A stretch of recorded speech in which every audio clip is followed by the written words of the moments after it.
Methods of magnetizing ಅಂದರೆ magnetize ಮಾಡ್ತಕ್ಕಂಥ ಒಂದು ವಸ್ತುವನ್ನು ಮ್ಯಾಗ್ನೆಟೈಸ್ ಮಾಡ್ತಕ್ಕಂಥ ಹಲವಾರು ಮೆಥಡ್ಸ್ಗಳ ಬಗ್ಗೆ ನಾವು ಡಿಸ್ಕಸ್ ಮಾಡ್ತಾ ಇದ್ದೀವಿ.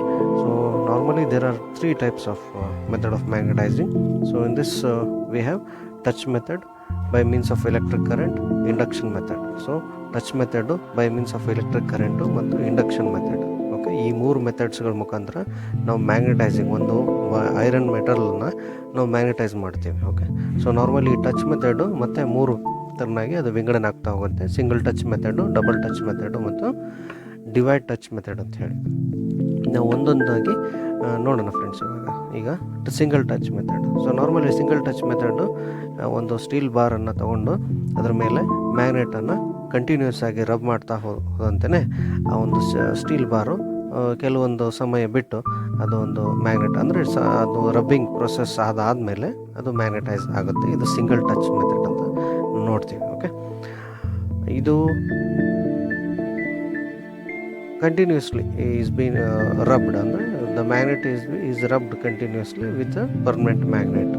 Whichever the metal is to be magnetized, that particular metal is rubbed by the permanent magnet and for certain durations, and after the process is completed, that steel bar becomes a magnet. ಇದು ನಾವು single touch method ನಲ್ಲಿ ನೋಡ್ತೀವಿ. Okay, next ಇಲ್ಲಿ ಬರುವಂಥದ್ದು ನಿಮಗೆ double touch method ಅಂತ ಹೇಳಿ. Right, so double touch method ನಿಮಗೆ ಇಲ್ಲಿ the magnet use for rubbing are ಇವತ್ತು ಮೆಥಡ್ಸ್ ಆಫ್ ಮ್ಯಾಗ್ನೆಟೈಸಿಂಗ್ ಅಂದರೆ ಮ್ಯಾಗ್ನೆಟೈಸ್ ಮಾಡ್ತಕ್ಕಂಥ ಒಂದು ವಸ್ತುವನ್ನು ಮ್ಯಾಗ್ನೆಟೈಸ್ ಮಾಡ್ತಕ್ಕಂಥ ಹಲವಾರು ಮೆಥಡ್ಸ್ಗಳ ಬಗ್ಗೆ ನಾವು ಡಿಸ್ಕಸ್ ಮಾಡ್ತಾ ಇದ್ದೀವಿ. So normally there are 3 types of method of magnetizing. So in this we have touch method by means of electric current, induction method. So touch method by means of electric current ಮತ್ತು induction method. Okay, ಈ 3 ಮೆಥಡ್ಸ್ಗಳ ಮುಖಾಂತರ ನಾವು magnetising ಒಂದು iron ಮೆಟಲ್ನ ನಾವು magnetise ಮಾಡ್ತೀವಿ. Okay, so normally touch method ಮತ್ತು 3 ಥರನಾಗಿ ಅದು ವಿಂಗಡಣೆ ಆಗ್ತಾ ಹೋಗುತ್ತೆ. Single touch method, double touch method ಮತ್ತು ಡಿವೈಡ್ ಟಚ್ ಮೆಥಡ್ ಅಂತ ಹೇಳಿ ನಾವು ಒಂದೊಂದಾಗಿ ನೋಡೋಣ ಫ್ರೆಂಡ್ಸ್. ಈಗ single touch method. So normally single touch method ಒಂದು ಸ್ಟೀಲ್ ಬಾರನ್ನು ತೊಗೊಂಡು ಅದರ ಮೇಲೆ ಮ್ಯಾಗ್ನೆಟನ್ನು ಕಂಟಿನ್ಯೂಸ್ ಆಗಿ ರಬ್ ಮಾಡ್ತಾ ಹೋದಂತೆಯೇ ಆ ಒಂದು ಸ್ಟೀಲ್ ಬಾರು ಕೆಲವೊಂದು ಸಮಯ ಬಿಟ್ಟು ಅದು ಒಂದು ಮ್ಯಾಗ್ನೆಟ್ ಅಂದರೆ ಅದು ರಬ್ಬಿಂಗ್ ಪ್ರೊಸೆಸ್ ಆದಾದಮೇಲೆ ಅದು ಮ್ಯಾಗ್ನೆಟೈಸ್ ಆಗುತ್ತೆ. ಇದು ಸಿಂಗಲ್ ಟಚ್ ಮೆಥಡ್ ಅಂತ ನೋಡ್ತೀವಿ. ಓಕೆ, ಇದು continuously is being rubbed, the magnet is rubbed continuously with a permanent magnet. Whichever the metal is to be magnetized, that particular metal is rubbed by the permanent magnet and for certain durations, and after the process is completed, that steel bar becomes a magnet. ಇದು ನಾವು single touch method ನಲ್ಲಿ ನೋಡ್ತೀವಿ. Okay, next ಇಲ್ಲಿ ಬರುವಂಥದ್ದು ನಿಮಗೆ double touch method ಅಂತ ಹೇಳಿ. Right, so double touch method ನಿಮಗೆ ಇಲ್ಲಿ the magnet use for rubbing or this method the steel bar is to be magnet is placed opposite ends of a magnets and what happens ಇಲ್ಲಿ place ಮಾಡಿಬಿಟ್ಟು ಈ centre bar ಆ ಒಂದು bar ಮೇಲೆ centre ಬರೋ ಹಾಗೆ there is a placing of some wooden plank, okay, on that bar, okay, so on its center part. Then after placing that wooden plank, now 2 other types of permanent magnets will be taken and it has been rubbed from center to the ending position. Okay, ಇಲ್ಲಿ ಏನು ಮಾಡುತ್ತೆ ನೋಡಿ friends, ಇಲ್ಲಿ normally ಈ ಒಂದು permanent magnet ಏನಿದೆ ಅಲ್ಲ, ಒಂದು ಪರ್ಮನೆಂಟ್ ಮ್ಯಾಗ್ನೆಟ್ ಮೇಲೆ ಈ ಒಂದು ಸ್ಟೀಲ್ ಬಾರನ್ನು ಇಟ್ಟು ಆ ಸ್ಟೀಲ್ ಬಾರ್ ಮೇಲೆ ಒಂದು ವುಡನ್ ಪ್ಲ್ಯಾಂಕ್ ಇಟ್ಟಿರ್ತಾರೆ. ಆ ವುಡನ್ ಪ್ಲ್ಯಾಂಕನ್ನು ಸೆಂಟ್ರ್ ಬರೋ ಹಾಗೆ ಆ ಒಂದು ಸ್ಟೀಲ್ ಬಾರ್ ಮೇಲೆ ಪ್ಲೇಸ್ ಮಾಡಿರ್ತಾರೆ. ಅದಾದ ನಂತರ 2 ಬೇರೆ ಒಂದು ಪರ್ಮನೆಂಟ್ ಮ್ಯಾಗ್ನೆಟನ್ನು ತೊಗೊಂಡು ಸೆಂಟ್ರಲಿಂದ ಎಂಡ್ ಬರೋ ತನಕ ಅದನ್ನು ರಬ್ ಮಾಡ್ತಾ ಹೋಗ್ತಾರೆ. ಇಲ್ಲಿ ರಬ್ಬಿಂಗ್ ಪ್ರಾಸೆಸ್ ಏನಿರುತ್ತೆ ಅಲ್ಲ, ಅದನ್ನು ಲಿಫ್ಟ್ ಮಾಡದಿರೋ ಹಾಗೆ ಅದನ್ನು ರಬ್ ಮಾಡ್ತಾ ಇರುತ್ತೆ. ಇರ್ತಾರೆ. Okay, so this is the main key point in double touch method. So rubbing is been done without lifting actually, right? So lift ಮಾಡ್ದೇನೆ ಅದನ್ನು ರಬ್ ಮಾಡ್ತಾ ಹೋಗ್ತಾರೆ. ಇದು double touch method. So normally ಈ ಡಬಲ್ ಟಚ್ ಮೆಥಡ್ನಲ್ಲಿ ಈ ಥರ ನಾವು ಹೇಳ್ಬೋದು, ಡಬಲ್ ಟಚ್ ಮೆಥಡ್ ಈ ಥರ ಮಾಡ್ತಾರೆ ಅಂಥೇಳಿ. ನೆಕ್ಸ್ಟು ಇಲ್ಲಿ ಡಿವೈಡ್ ಟಚ್ ಮೆಥಡ್ ಅಂತ ಬರುತ್ತೆ ಫ್ರೆಂಡ್ಸ್. ಡಿವೈಡ್ ಟಚ್ ಮೆಥಡ್ಗೆ ಡಬಲ್ ಟಚ್ ಮೆಥಡ್ಗೆ ಇರತಕ್ಕಂಥ ಡಿಫ್ರೆನ್ಸ್ ಏನಂದರೆ, ಪ್ರೋಸೆಸ್ ಸೇಮ್ ಇರುತ್ತೆ. ಸ್ವಲ್ಪ ರಬ್ಬಿಂಗ್ ಪ್ರೋಸೆಸ್ನಲ್ಲಿ ಅಂದರೆ ಈ ಮೌಂಟಿಂಗ್ ಪ್ರೋಸೆಸ್ ಎಲ್ಲ ಸೇಮ್ ಇರುತ್ತೆ. ಒಂದು ಸಣ್ಣ ಡಿಫ್ರೆನ್ಸ್ ಇರುತ್ತೆ. ಅಂದರೆ ಅಲ್ಲಿ ಒಂದು ವುಡನ್ ಪ್ಲ್ಯಾಂಕ್ ಪ್ಲೇಸ್ ಮಾಡಿರ್ತಾರೆ ಬಾರ್ನ ಒಂದು ಸೆಂಟ್ರ್ ಪೊಸಿಷನ್ನಲ್ಲಿ. ಇಲ್ಲಿ ಆ ಒಂದು ವುಡನ್ ಪ್ಲ್ಯಾಂಕನ್ನು ಪ್ಲೇಸ್ ಮಾಡ್ದೇ ಅದನ್ನು ರಬ್ಬಿಂಗ್ ಮಾಡ್ತಾರೆ. ಹೇಗೆ ಮಾಡ್ತಾರೆ ಅಂದರೆ, 2 ಮ್ಯಾಗ್ನೆಟನ್ನು ತೊಗೊಂಡ್ಬಿಟ್ಟು ಅದನ್ನು ಸೆಂಟ್ರಲಿಂದ 2 ದಂಡಿಗೆ ಅಥವಾ 2 ಎಂಡ್ಸಿಗೆ ಬರೋ ಹಾಗೆ ಒಂದು ಸತಿ ರಬ್ ಮಾಡ್ತಾರೆ. ರಬ್ ಮಾಡಿಬಿಟ್ಟು ಇನ್ನೊಂದು ಸತಿ ರಿಪೀಟೆಡ್ ಮಾಡಬೇಕಲ್ಲ, ಇನ್ನೊಂದು ಸತಿ ರಬ್ಬಿಂಗ್ ಪ್ರೊಸೆಸ್ಗೆ ಬರೋಕ್ಕಿಂತ ಪೂರ್ವದಲ್ಲಿ ಅದನ್ನು ಲಿಫ್ಟ್ ಮಾಡ್ತಾರೆ. ಒಂದು ಬಾರ್ಲಿಂದ ಬೇರ್ಪಡಿಸಿ ಲಿಫ್ಟ್ ಮಾಡಿ ಪುನಃ ಸೆಂಟ್ರಲಿಂದ ಎಂಡಿಗೆ ಈ ಥರ ರಬ್ಬಿಂಗ್ ಮಾಡ್ತಾರೆ. ಇಲ್ಲಿ ಆರೋ ಮಾರ್ಕ್ಸ್ ತೋರಿಸಿದ್ದಾರೆ ನೋಡಿ. ಮೂವ್ ಆಗುತ್ತೆ, ರಬ್ಬಿಂಗ್ ಆಗುತ್ತೆ, ಮತ್ತೆ ಲಿಫ್ಟ್ ಮಾಡ್ತಾರೆ, ಮತ್ತೆ ಸೆಂಟ್ರಿಗೆ ತೊಗೊಂಬರ್ತಾರೆ. 2 ಮ್ಯಾಗ್ನೆಟ್ಸನ್ನು ಮತ್ತೆ ರಬ್ ಮಾಡ್ತಾರೆ, ಲಿಫ್ಟ್ ಮಾಡ್ತಾರೆ, ಮತ್ತೆ ಸೆಂಟ್ರಲ್ ಪೊಸಿಷನ್ಗೆ ತೊಗೊಂಬರ್ತಾರೆ, ಆಮೇಲೆ ಮತ್ತೆ ಲಿಫ್ಟ್ ಮಾಡ್ತಾರೆ. ಸೊ ಇದು ಡಿವೈಡ್ ಟಚ್ ಮೆಥಡ್. ಡಿಫ್ರೆನ್ಸ್ ಏನಂದ್ರೆ ಇಲ್ಲಿ ಲಿಫ್ಟಿಂಗ್ ಇರುತ್ತೆ, ಅಲ್ಲಿ ಲಿಫ್ಟಿಂಗ್ ಇರಲ್ಲ. ಅಲ್ಲಿ ಗೊತ್ತಾಯ್ತಾ? ಯಾವುದು ಈ ಒಂದು ಡಬಲ್ ಟಚ್ ಮೆಥಡ್ನಲ್ಲಿ ಲಿಫ್ಟ್ ಮಾಡ್ತಾರೆ, ಇಲ್ಲಿ ಲಿಫ್ಟ್ ಮಾಡಲ್ಲ. ಆ್ಯಕ್ಚುಲಿ ಡಬಲ್ ಟಚ್ ಮೆಥಡಲ್ಲಿ ಲಿಫ್ಟ್ ಮಾಡಲ್ಲ. ಡಿವೈಡ್ ಟಚ್ ಮೆಥಡ್ನಲ್ಲಿ ಲಿಫ್ಟ್ ಮಾಡಿ ಪುನಃ ಸೆಂಟ್ರಲಿಂದ ಅದನ್ನು ಮಾಡ್ತಾರೆ. ಓಕೆ, ಇದು ಡಿವೈಡ್ ಟಚ್ ಮೆಥಡ್. ನೆಕ್ಸ್ಟ್ ಬಂದು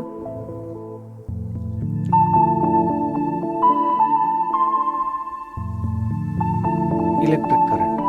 ನೋಡಿ, ಸಾಮಾನ್ಯವಾಗಿ ಇಲೆಕ್ಟ್ರಿಕ್ ಕರೆಂಟ್ ಪಾಸ್ ಮಾಡಿ ಮ್ಯಾಗ್ನೆಟನ್ನು ಅಥವಾ ಮ್ಯಾಗ್ನೆಟಿಕ್ ಶಕ್ತಿಯನ್ನು ಏನು ನಾವು ಅದಕ್ಕೆ ಒದಗಿಸ್ತೀವಲ್ಲ, ಅದಕ್ಕೆ ನಾವು ಎಲೆಕ್ಟ್ರೋ ಮ್ಯಾಗ್ನೆಟ್ ಅಂತಲೂ ಕರಿಬೋದು. ಅಥವಾ ಈ ಥರ ಮ್ಯಾಗ್ನೆಟ್ ಮಾಡೋದಕ್ಕೆ ಎಲೆಕ್ಟ್ರೋ ಮ್ಯಾಗ್ನೆಟ್ ಅಥವಾ ಎಲೆಕ್ಟ್ರೋ ಮ್ಯಾಗ್ನೆಟಿಸಮ್ ಅಂತ ನಾವು ಅದಕ್ಕೆ ಒಂದು ಹೆಸರು ಕೊಡ್ತೀವಿ. ನಾವು ಸದ್ಯಕ್ಕೆ ಇದು ಪ್ರೊಸೆಸ್ ಹೇಗಿರುತ್ತೆ ಅಂತ ನಾವು ಒಂದು DC ಬ್ಯಾಟ್ರಿಯನ್ನು ತೊಗೊಳ್ತಾರೆ. ಅದಕ್ಕೆ 2 ವೈರ್ಸನ್ನು ತೊಗೊಂಡು ಪಾಸಿಟಿವ್ ಮತ್ತು ನೆಗೆಟಿವ್ಗೆ ಅದನ್ನು ಕನೆಕ್ಟ್ ಮಾಡಿಬಿಟ್ಟು ಆ ಪಾಸಿಟಿವ್ ನೆಗೆಟಿವ್ಗೆ ಈ ಒಂದು ಐರನ್ ಬಾರನ್ನು ತೊಗೊಂಡ್ಬಿಟ್ಟು ಅದಕ್ಕೆ ಒಂದು ಕಾಯಿಲ್ ಥರ ಬರೋ ಹಾಗೆ ಒಂದು ವೈಂಡಿಂಗ್ ಮಾಡಿ ಕಾಯಿಲನ್ನು ಸುತ್ತಬಿಟ್ಟು ಆ 2 ಕಾಯಿಲನ್ನು 2 ಎಂಡ್ಸನ್ನು ಆ ಒಂದು ಪಾಸಿಟಿವ್ ಮತ್ತು ನೆಗೆಟಿವ್ ಬ್ಯಾಟರಿಗೆ ಕನೆಕ್ಷನ್ ಮಾಡ್ತಾರೆ. So after connecting that particular ends of that coil to positive and negative of that battery, after the battery is switched on ಅಥವಾ the battery is made to pass its current to the coil. ಅಂದರೆ battery ಮುಖಾಂತರ ಬ್ಯಾಟ್ರಿಯಿಂದ ಈ ಒಂದು coil ಮುಖಾಂತರ ಈ ಒಂದು wire ಮುಖಾಂತರ current supply ಆಗುತ್ತೆ. ಸಪ್ಲೈ ಆ ಒಂದು ಆಗ್ತಕ್ಕಂಥ ಸಂದರ್ಭದಲ್ಲಿ ಅದು ಈ ಪೂರ್ತಿ ಈ ಭಾಗ ಏನು ನಾನು ಝೂಮ್ ಮಾಡ್ತಾ ಇದ್ದೀನಲ್ಲ, ಇದು ಮ್ಯಾಗ್ನೆಟೈಸ್ ಆಗಿರುತ್ತೆ. It becomes magnet. ಸೊ ಇಲ್ಲಿ ಇದು ಟೆಂಪ್ರರಿ ಮ್ಯಾಗ್ನೆಟ್ ಅಂತ ಕರಿಬೋದು. This can be called as a temporary magnet because until the current is flowing in this coil, this particular object or this particular iron piece becomes magnet. ಎಲ್ಲಿ ತನಕ supply ಇರುತ್ತಲ್ಲ, ಎಲ್ಲಿ ತನಕ current exist ಇರುತ್ತಲ್ಲ, ಅಲ್ಲಿ ತನಕ ಈ ಒಂದು ಬಾರು ಮ್ಯಾಗ್ನೆಟ್ ಆಗಿರುತ್ತೆ. ಎಲ್ಲಿ ತನಕ ಸಪ್ಲೈ ಇರಲ್ಲ, ಎಲ್ಲಿ ತನಕ ಕರೆಂಟ್ ಇದಕ್ಕೆ ಸಪ್ಲೈ ಅಥವಾ ಕರೆಂಟಿನ ಅಸ್ತಿತ್ವ ಇರಲ್ಲ, ಆವಾಗ ಇದರಲ್ಲಿರ್ತಕ್ಕಂಥ ಕಾಂತೀಯ ಬಲ ಕ್ಷೀಣಿಸ್ತಾ ಹೋಗುತ್ತೆ ಅಥವಾ ಕಡಿಮೆನೂ ಆಗ್ಬೋದು. ಸೊ ಇದು ಇಲೆಕ್ಟ್ರೋಮ್ಯಾಗ್ನೆಟು ಟೆಂಪ್ರರಿ ಮ್ಯಾಗ್ನೆಟ್ ಕ್ಯಾಟಗರಿ ಒಳಗೆ ಹಾಕ್ತೀವಿ ನಾವು, ರೈಟ್. ಇಂಡಕ್ಷನ್ ಮೆಥಡ್ ಅಥವಾ ಇಂಡಕ್ಷನ್ ಪ್ರೊಸೆಸ್ ಅಂತ ನಾವೇನು ಕರಿತೀವಿ. ಈ ಇಂಡಕ್ಷನ್ ಪ್ರೊಸೆಸ್ ಮುಖಾಂತರ ಮಾಡ್ತಕ್ಕಂಥದ್ದು ನಾವು ಈ ಟೆಲಿಫೋನ್ನಲ್ಲಿ, ಮೈಕ್ರೋಫೋನ್ಸ್ನಲ್ಲಿ, ಸ್ಪೀಕರ್ಸ್ನಲ್ಲಿ, ಎಲೆಕ್ಟ್ರಿಕಲ್ ಇನ್ಸ್ಟ್ರೂಮೆಂಟ್ಸ್ನಲ್ಲಿ ನಾವು ಯೂಸ್ ಮಾಡ್ತೀವಿ. ಓಕೆ, ಸೊ ಇಲ್ಲಿ ನೋಡಿ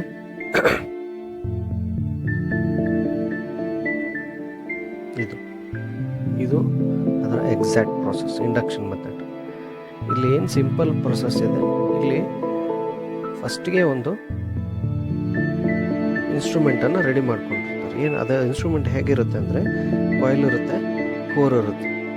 ಓಕೆ, ಕೋರ್ ಅಂದರೆ ಒಂದು ಐರನ್ ಕೋರ್ ಇರುತ್ತೆ, ಅದಕ್ಕೆ ಕಾಯಿಲನ್ನು ವೈಂಡ್ ಮಾಡಿರ್ತಾರೆ. ಓಕೆ, ಆ ಕಾಯಿಲಿನ ಎರಡು ಎಂಡ್ಸ್ ಸಿಗುತ್ತೆ ಯೂಶ್ವಲಿ. ಒಂದು ತಂತಿಯನ್ನು ತೊಗೊಂಡು ಕಾಯಿಲ್ ರೀತಿ ನಾವು ಅದನ್ನು ಸುತ್ತಿದ್ರೆ ನಮ್ಗೆ ಸಿಗುವಂಥದ್ದು ಹೊರಗಡೆ ಎರಡೇ ಕಾಯಿಲ್ಸ್. ಓಕೆ, ಎರಡೇ ಎಂಡ್ಸ್. ಆ ಎರಡು ಎಂಡ್ಸಿಗೆ ಏನು ನಮಗೆ ಹೊರಗೆ ಸಿಗುತ್ತಲ್ಲ, ಆ ಎರಡು ಎಂಡ್ಸಿಗೆ ಡಿ ಸಿ ಸಪ್ಲೈ ಕೊಡ್ತೀವಿ.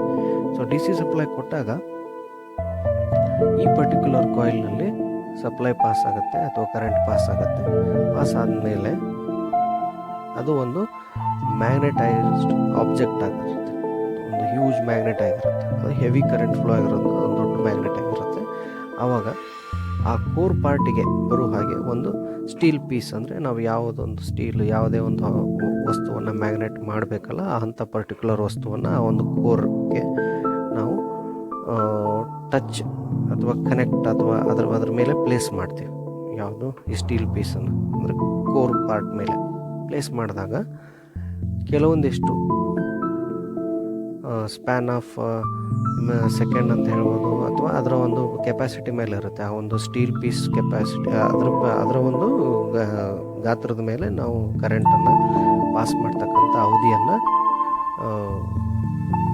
ನಾವಲ್ಲಿ ಇಡ್ತೀವಿ. ಸೊ ಇಷ್ಟು ಕಡಿಮೆ ಸಣ್ಣ ಆಬ್ಜೆಕ್ಟ್ ಇದ್ದರೆ ಕಡಿಮೆ ಕರೆಂಟ್ ಪಾಸ್ ಮಾಡ್ತೀವಿ. ಸ್ವಲ್ಪ ಜಾಸ್ತಿ ಗಾತ್ರದಲ್ಲಿ ಜಾಸ್ತಿ ಮೆಟಲ್ ದಪ್ಪ ಇತ್ತು ಅಂದರೆ ಸ್ವಲ್ಪ ವೇಳೆ ಜಾಸ್ತಿ ಕೊಡ್ತೀವಿ ಕರೆಂಟ್ ಪಾಸ್.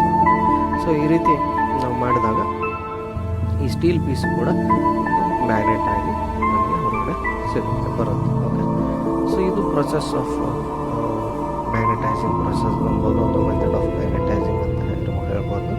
ಸೊ ನೆಕ್ಸ್ಟ್ ಕ್ಲಾಸ್ನಲ್ಲಿ ಕೇರ್ ಆ್ಯಂಡ್ ಮೇಂಟೆನೆನ್ಸ್ ಬಗ್ಗೆ ಡಿಸ್ಕಸ್ ಮಾಡೋಣ. Okay, thank you friends.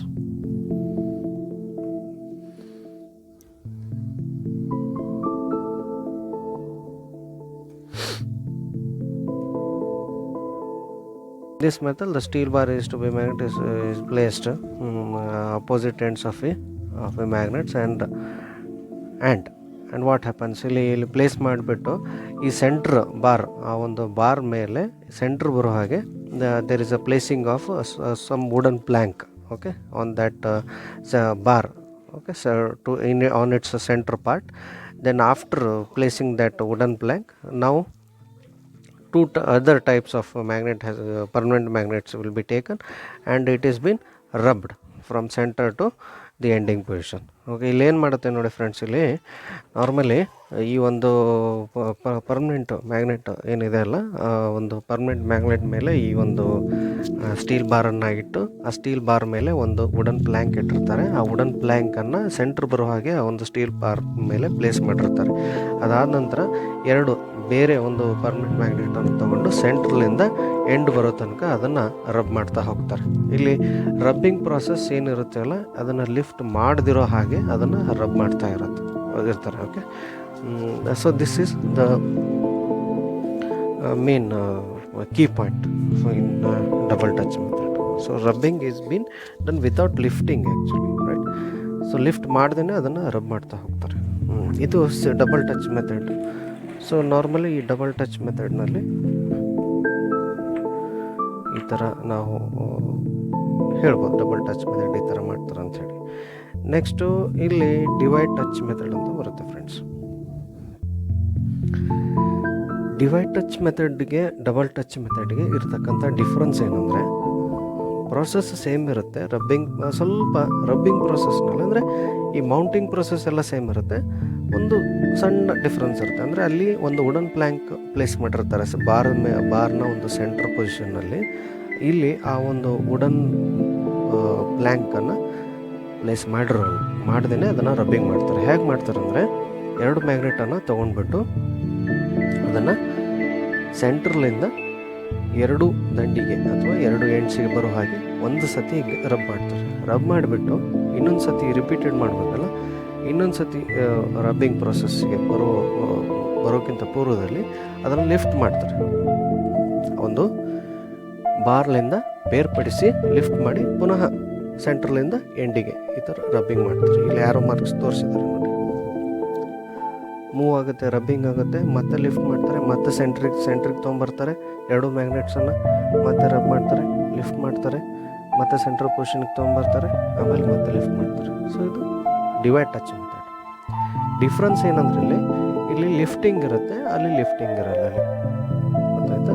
ಯಾವುದು ಈ ಒಂದು ಡಬಲ್ ಟಚ್ ಮೆಥಡ್ನಲ್ಲಿ ಲಿಫ್ಟ್ ಮಾಡ್ತಾರೆ, ಇಲ್ಲಿ ಲಿಫ್ಟ್ ಮಾಡಲ್ಲ. ಆ್ಯಕ್ಚುಲಿ ಡಬಲ್ ಟಚ್ ಮೆಥಡಲ್ಲಿ ಲಿಫ್ಟ್ ಮಾಡಲ್ಲ. ಡಿವೈಡ್ ಟಚ್ ಮೆಥಡ್ನಲ್ಲಿ ಲಿಫ್ಟ್ ಮಾಡಿ ಪುನಃ ಸೆಂಟ್ರಲಿಂದ ಅದರ ರಬ್ ಮಾಡ್ತಾರೆ. ಓಕೆ, ಇದು ಡಿವೈಡ್ ಟಚ್ ಮೆಥಡ್. ನೆಕ್ಸ್ಟ್ ಬಂದು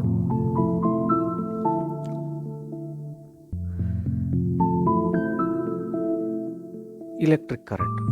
ನೋಡಿ, ಸಾಮಾನ್ಯವಾಗಿ ಇಲೆಕ್ಟ್ರಿಕ್ ಕರೆಂಟ್ ಪಾಸ್ ಮಾಡಿ ಮ್ಯಾಗ್ನೆಟನ್ನು ಅಥವಾ ಮ್ಯಾಗ್ನೆಟಿಕ್ ಶಕ್ತಿಯನ್ನು ಏನು ನಾವು ಅದಕ್ಕೆ ಒದಗಿಸ್ತೀವಲ್ಲ, ಅದಕ್ಕೆ ನಾವು ಎಲೆಕ್ಟ್ರೋ ಮ್ಯಾಗ್ನೆಟ್ ಅಂತಲೂ ಕರಿಬೋದು, ಅಥವಾ ಈ ಥರ ಮ್ಯಾಗ್ನೆಟ್ ಮಾಡೋದಕ್ಕೆ ಎಲೆಕ್ಟ್ರೋ ಮ್ಯಾಗ್ನೆಟ್ ಅಥವಾ ಎಲೆಕ್ಟ್ರೋ ಮ್ಯಾಗ್ನೆಟಿಸಮ್ ಅಂತ ನಾವು ಅದಕ್ಕೆ ಒಂದು ಹೆಸರು ಕೊಡ್ತೀವಿ.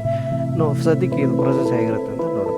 ಒಂದು DC ಬ್ಯಾಟ್ರಿಯನ್ನು ತೊಗೊಳ್ತಾರೆ, ಅದಕ್ಕೆ 2 ವೈರ್ಸನ್ನು ತೊಗೊಂಡು ಪಾಸಿಟಿವ್ ಮತ್ತು ನೆಗೆಟಿವ್ಗೆ ಅದನ್ನು ಕನೆಕ್ಟ್ ಮಾಡಿಬಿಟ್ಟು ಆ ಪಾಸಿಟಿವ್ ನೆಗೆಟಿವ್ಗೆ ಈ ಒಂದು ಐರನ್ ಬಾರನ್ನು ತೊಗೊಂಡ್ಬಿಟ್ಟು ಅದಕ್ಕೆ ಒಂದು ಕಾಯಿಲ್ ಥರ ಬರೋ ಹಾಗೆ ಒಂದು ವೈಂಡಿಂಗ್ ಮಾಡಿ ಕಾಯಿಲನ್ನು ಸುತ್ತಬಿಟ್ಟು ಆ 2 ಎಂಡ್ಸನ್ನು ಆ ಒಂದು ಪಾಸಿಟಿವ್ ಮತ್ತು ನೆಗೆಟಿವ್ ಆಫ್ ಬ್ಯಾಟರಿಗೆ ಕನೆಕ್ಷನ್ ಮಾಡ್ತಾರೆ. So after connecting that particular ends of that coil to positive and negative of that battery, after the battery is switched on, ಅಥವಾ the battery is made to pass its current to the coil.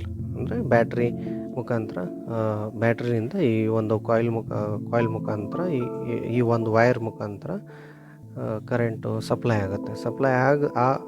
ಆ ಒಂದು ಆಗ್ತಕ್ಕಂಥ ಸಂದರ್ಭದಲ್ಲಿ ಅದು ಈ ಪೂರ್ತಿ ಈ ಭಾಗ ಏನು ನಾನು ಝೂಮ್ ಮಾಡ್ತಾ ಇದ್ದೀನಲ್ಲ, ಇದು ಮ್ಯಾಗ್ನೆಟೈಸ್ ಆಗಿರುತ್ತೆ. It becomes magnet. ಸೊ ಇಲ್ಲಿ ಇದು ಟೆಂಪ್ರರಿ ಮ್ಯಾಗ್ನೆಟ್ ಅಂತ ಕರಿಬೋದು. This can be called as a temporary magnet because until the current is flowing in this coil, this particular object or this particular iron piece becomes magnet. ಎಲ್ಲಿ ತನಕ supply ಇರುತ್ತಲ್ಲ, ಎಲ್ಲಿ ತನಕ current exist ಇರುತ್ತಲ್ಲ, ಅಲ್ಲಿ ತನಕ ಈ ಒಂದು ಬಾರು ಮ್ಯಾಗ್ನೆಟ್ ಆಗಿರುತ್ತೆ. ಎಲ್ಲಿ ತನಕ ಸಪ್ಲೈ ಇರಲ್ಲ, ಎಲ್ಲಿ ತನಕ ಕರೆಂಟ್ ಇದಕ್ಕೆ ಸಪ್ಲೈ ಅಥವಾ ಕರೆಂಟಿನ ಅಸ್ತಿತ್ವ ಇರಲ್ಲ, ಆವಾಗ ಇದರಲ್ಲಿರ್ತಕ್ಕಂಥ ಕಾಂತೀಯ ಬಲ ಕ್ಷೀಣಿಸ್ತಾ ಹೋಗುತ್ತೆ ಅಥವಾ ಕಡಿಮೆನೂ ಆಗ್ಬೋದು. ಸೊ ಇದು ಇಲೆಕ್ಟ್ರೋಮ್ಯಾಗ್ನೆಟು ಟೆಂಪ್ರರಿ ಮ್ಯಾಗ್ನೆಟ್ ಕ್ಯಾಟಗರಿ ಒಳಗೆ ಹಾಕ್ತೀವಿ ನಾವು, ರೈಟ್. ಇಂಡಕ್ಷನ್ ಮೆಥಡ್ ಅಥವಾ ಇಂಡಕ್ಷನ್ ಪ್ರಾಸೆಸ್ ಅಂತ ನಾವೇನು ಕರಿತೀವಿ. ಈ ಇಂಡಕ್ಷನ್ ಪ್ರಾಸೆಸ್ ಮುಖಾಂತರ ಮಾಡ್ತಕ್ಕಂಥದ್ದು ನಾವು ಈ ಟೆಲಿಫೋನ್ನಲ್ಲಿ, ಮೈಕ್ರೋಫೋನ್ಸ್ನಲ್ಲಿ, ಸ್ಪೀಕರ್ಸ್ನಲ್ಲಿ, ಎಲೆಕ್ಟ್ರಿಕಲ್ ಇನ್ಸ್ಟ್ರೂಮೆಂಟ್ಸ್ನಲ್ಲಿ ನಾವು ಯೂಸ್ ಮಾಡ್ತೀವಿ. ಓಕೆ, ಸೊ ಇಲ್ಲಿ ನೋಡಿ,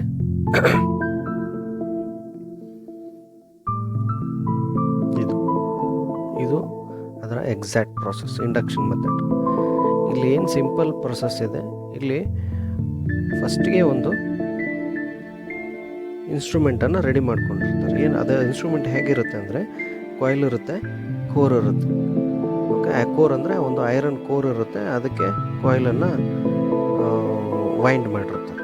ಓಕೆ, ಆ ಕಾಯಿಲಿನ ಎರಡು ಎಂಡ್ಸ್ ಸಿಗುತ್ತೆ. ಯೂಶ್ವಲಿ ಒಂದು ತಂತಿಯನ್ನು ತೊಗೊಂಡು ಕಾಯಿಲ್ ರೀತಿ ನಾವು ಅದನ್ನು ಸುತ್ತಿದ್ರೆ ನಮ್ಗೆ ಸಿಗುವಂಥದ್ದು ಹೊರಗಡೆ 2 ಕಾಯಿಲ್ಸ್, ಎರಡೇ ಎಂಡ್ಸ್. ಆ 2 ಎಂಡ್ಸಿಗೆ ಏನು ನಮಗೆ ಹೊರಗೆ ಸಿಗುತ್ತಲ್ಲ, ಆ 2 ಎಂಡ್ಸಿಗೆ DC ಸಪ್ಲೈ ಕೊಡ್ತೀವಿ.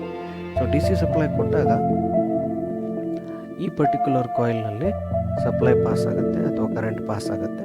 ಪಾಸ್ ಆದಮೇಲೆ ಅದು ಒಂದು ಮ್ಯಾಗ್ನೆಟೈಸ್ಡ್ ಆಬ್ಜೆಕ್ಟ್ ಆಗಿರುತ್ತೆ, ಒಂದು ಹ್ಯೂಜ್ ಮ್ಯಾಗ್ನೆಟ್ ಆಗಿರುತ್ತೆ. ಅದು ಹೆವಿ ಕರೆಂಟ್ ಫ್ಲೋ ಆಗಿರೋದ್ರಿಂದ ಒಂದು ದೊಡ್ಡ ಮ್ಯಾಗ್ನೆಟ್ ಆಗಿರುತ್ತೆ. ಆವಾಗ ಆ ಕೋರ್ ಪಾರ್ಟಿಗೆ ಬರೋ ಹಾಗೆ ಒಂದು ಸ್ಟೀಲ್ ಪೀಸ್, ಅಂದರೆ ನಾವು ಯಾವುದೇ ಒಂದು ವಸ್ತುವನ್ನು ಮ್ಯಾಗ್ನೆಟ್ ಮಾಡಬೇಕಲ್ಲ, ಅಂಥ ಪರ್ಟಿಕ್ಯುಲರ್ ವಸ್ತುವನ್ನು ಆ ಒಂದು ಕೋರ್ಗೆ ನಾವು ಟಚ್ ಅಥವಾ ಕನೆಕ್ಟ್ ಅಥವಾ ಅದರ ಮೇಲೆ ಪ್ಲೇಸ್ ಮಾಡ್ತೀವಿ. ಯಾವುದು ಈ ಸ್ಟೀಲ್ ಪೀಸನ್ನು ಅಂದರೆ ಕೋರ್ ಪಾರ್ಟ್ ಮೇಲೆ ಪ್ಲೇಸ್ ಮಾಡಿದಾಗ ಕೆಲವೊಂದಿಷ್ಟು ಸ್ಪ್ಯಾನ್ ಆಫ್ ಸೆಕೆಂಡ್ ಅಂತ ಹೇಳ್ಬೋದು, ಅಥವಾ ಅದರ ಒಂದು ಕೆಪಾಸಿಟಿ ಮೇಲೆ ಇರುತ್ತೆ. ಆ ಒಂದು ಸ್ಟೀಲ್ ಪೀಸ್ ಕೆಪಾಸಿಟಿ ಅದರ ಒಂದು ಗಾತ್ರದ ಮೇಲೆ ನಾವು ಕರೆಂಟನ್ನು ಪಾಸ್ ಮಾಡ್ತಕ್ಕಂಥ ಅವಧಿಯನ್ನು ನಾವಲ್ಲಿ ಇಡ್ತೀವಿ. ಸೊ ಇಷ್ಟು ಇಂಥ ಕಡಿಮೆ ಸಣ್ಣ ಆಬ್ಜೆಕ್ಟ್ ಇದ್ದರೆ ಕಡಿಮೆ ಕರೆಂಟ್ ಪಾಸ್ ಮಾಡ್ತೀವಿ. ಸ್ವಲ್ಪ ಜಾಸ್ತಿ ಗಾತ್ರದಲ್ಲಿ ಜಾಸ್ತಿ ಮೆಟಲ್ ದಪ್ಪ ಇತ್ತಂದರೆ ಸ್ವಲ್ಪ ವೇಳೆ ಜಾಸ್ತಿ ಕೊಡ್ತೀವಿ ಕರೆಂಟ್ ಪಾಸ್ ಆಗೋಕ್ಕೆ. ಸೊ ಈ ರೀತಿ ನಾವು ಮಾಡಿದಾಗ ಈ ಸ್ಟೀಲ್ ಪೀಸು ಕೂಡ ಒಂದು ಮ್ಯಾಗ್ನೆಟ್ ಆಗಿ ನಮಗೆ ಹೊರಗಡೆ ಬರುತ್ತೆ. ಓಕೆ, ಸೊ ಇದು ಪ್ರೊಸೆಸ್ ಆಫ್ ಮ್ಯಾಗ್ನೆಟೈಸಿಂಗ್ ಪ್ರೊಸೆಸ್ ಅನ್ಬೋದು, ಅಥವಾ ಮೆಥಡ್ ಆಫ್ ಮ್ಯಾಗ್ನೆಟೈಸಿಂಗ್ ಅಂತ ಹೇಳ್ಬೋದು. ಸೊ ನೆಕ್ಸ್ಟ್ ಕ್ಲಾಸ್ನಲ್ಲಿ ಕೇರ್ ಆ್ಯಂಡ್ ಮೇಂಟೆನೆನ್ಸ್ ಬಗ್ಗೆ ಡಿಸ್ಕಸ್ ಮಾಡೋಣ.